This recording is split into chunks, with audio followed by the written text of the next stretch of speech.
Hello dear friends, எல்லாரும் எப்படி இருக்கிறீங்க? The book of Exodus chapter 4 verse 2 யாத்திராகமம் 4ஆம் அதிகாரம் 2வது வசனத்துல கர்த்தர் அந்த மோசேயை பார்த்து கேட்கிறார், உன் கரத்தில் என்ன இருக்கிறது? What is that in your hand? உன் கரத்தில் என்ன இருக்கிறது? இன்றைக்கு நீங்க எதையோ ஒன்று ஹோல்ட் பண்ணி வச்சிருக்கிறீங்க. கர்த்தர் சொல்றாரு, அதை நீங்க கடல் கையில கொடுங்க. அன்றைக்கு விதவை தன் கரத்தில் இருக்கிற 2 காசை ஆண்டவருக்கு முன்பதாக காணிக்கையாக போட்டாங்க.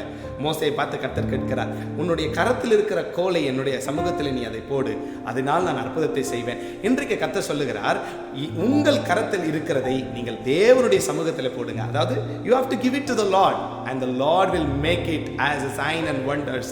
உங்களுக்காக அவர் அதை அற்புதங்களாக அடையாளமாக மாற்ற முடியும். ஆகையினால பாரத்தை, பிரச்சனையை, கடன் பிரச்சனையை, போராட்டத்தை கையில் பிடிச்சி வச்சுக்காதீங்க. Whatever it is, give it in the hands of the Lord. God will do it and he will change it as you sign and wonders. உங்களை அற்புதங்களாக, அடையாளங்களாக மாற்றுவார். God bless you. God be with you. Amen.